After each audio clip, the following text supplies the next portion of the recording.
নমস্কার বন্ধুরা, আরও একবার একটা দারুণ রেসিপি নিয়ে হাজির হয়েছি। এটা হচ্ছে কাকচি চুনো শুটকির ঝাল চচ্চড়ি। তো আমি এখানে কিছু সবজি নিয়ে নিয়েছি, যার মধ্যে পটল, বেগুন, আলু আর বটবটি ছিল।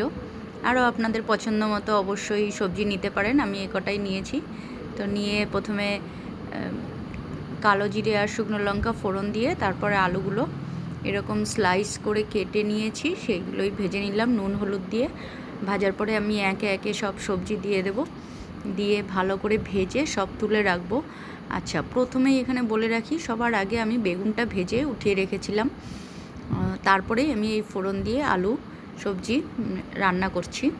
তো এইগুলো আমার যখন করা হয়ে যাবে, এতক্ষণ সময়ে তার আগে আমি বলে রাখি যে চুনো মাছগুলো আমি প্রথমে হালকা গরম জলে চুবিয়ে রেখেছিলাম 10 মিনিট মতো।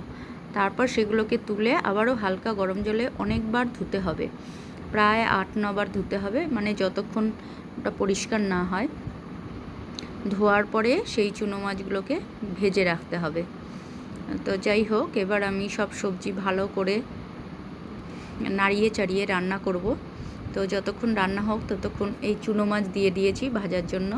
তো এটা রান্না হোক যতক্ষণ, ততক্ষণ আমি একবার বলে দিই, রিনা জিজি কুকিং থেকে আপনাদের সবাইকে স্বাগত। তো ভিডিওটি ভালো লাগলে আপনারা অবশ্যই লাইক, কমেন্ট, শেয়ার করে নেবেন।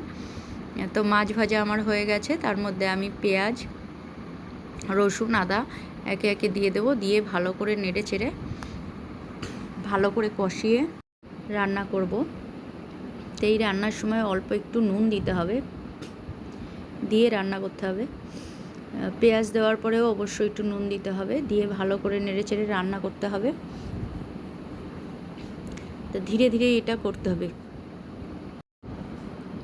পেঁয়াজ দিয়ে দিয়েছি, আপনারা পরিমাণ মতো যতটা মাছ নেবেন তার সেই অনুযায়ী পেঁয়াজ নিতে হবে। আমি এখানে আমার হাতের 1 মুঠ মতো মাছ নিয়েছি, আর তার জন্য আমি এখানে 2.5 খানা মতো পেঁয়াজ কুচি দিয়েছি। কাঁচা লঙ্কা চিড়ে দেবো, ক্যাপসিকাম দেবো, টমেটো কুচি দেবো, টমেটো পেস্ট করেও দেওয়া যাবে, তা আমি কুচিয়েই নিয়েছিলাম। তো পেঁয়াজ দিয়ে ভালো করে নাড়াচাড়ার পরে আমি আগে যে সবজিগুলো ভেজে তুলে রেখেছিলাম সেইগুলো সব দিয়ে দেব, দিয়ে ভালো করে নাড়িয়ে চাড়িয়ে স্টিমটা মিডিয়াম টু হাইয়ে রাখতে হবে। এই সময়ে সব সবজি দিয়ে ভালো করে নাড়িয়ে কষাতে হবে। তো আমার রান্না চলছে, কষতে থাকুক সবজি। আর পাশাপাশি আপনারা যদি চান সবজি মোটা মোটা করে কাটতে, তাহলে একটু জল ব্যবহার করতে হবে। আমি এখানে সামান্য 1/2 কাপ মতো জল ব্যবহার করব। দিয়ে আমি বেগুন যে ভেজে রেখেছিলাম, আমার এই সবজি সব কষানো হয়ে গেলে বেগুনগুলো দিয়ে দেবো। বেগুন দেওয়ার পরে বেশি নাড়াচাড়া করা যাবে না, তাহলে বেগুনগুলো গলে যাবে। অল্প আলগা হাতে নাড়তে হবে, তাহলে বেগুন গোটা থাকবে।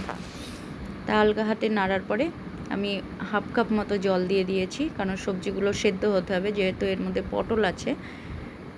তো জল দিয়ে আমি ভালো করে নাড়াচাড়া করব। নামাবার আগে আমি অল্প গরম মশলা দেব, আর ধনেপাতা কুচি দেব, আর টমেটো কুচি আরও একবার দিতে হবে, দিয়ে ঢাকা চাপা দিয়ে বন্ধ করে রাখতে হবে। তো সবাই জানাবেন ভিডিওটি কেমন লাগলো। ভিডিওটি ভালো লাগলে অবশ্যই সাবস্ক্রাইব করে নেবেন। টাটা, সবাই ভালো থাকবেন।